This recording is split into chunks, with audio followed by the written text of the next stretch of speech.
Howdy, I'm Isaac with Merchant Cycles, and today we're going to go over the setup of how to do a wheel-in fluid trainer.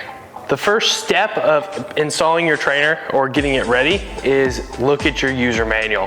Read it through, read it over again, make sure everything's correct, just to get a good idea of what the whole process is. Second step is, because it is a wheel-in trainer, you will need a special trainer axle for your bike.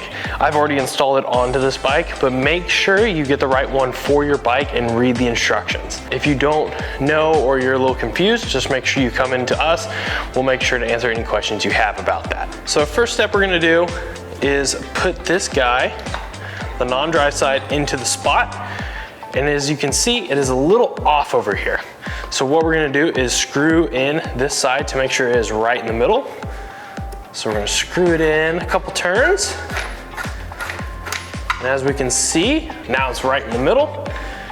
Then there's usually a locking nut to make sure it doesn't unlock. So we're gonna take that and tighten it up to make sure the screw doesn't unscrew on the trainer. So now we'll head to the drive side.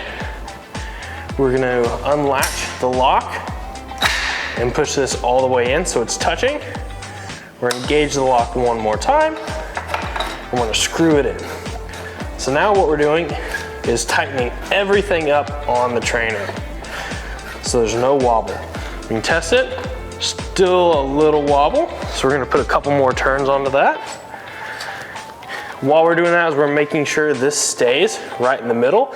It can be a little off, but we want it mainly in the middle. So now everything is engaged, there's no wiggle. Now we're gonna engage the actual roller into the wheel. And how we do that, there's usually a knob on the very bottom.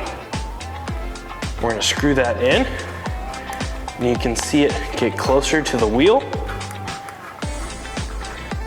We don't want it super tight, but we do want it to engage nicely. So there's gonna be a little squish on the wheel.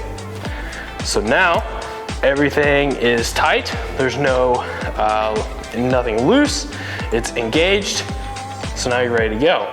The one thing I would suggest is putting on a trainer tire. It uses a different rubber compound that will stick better to this roller to help with like transfer of power, and it won't slip as much.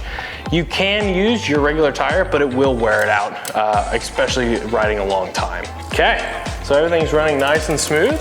You're ready to ride inside. If you do have any more questions, come by the shop at 716 Commercial Street and we'll for sure answer your questions.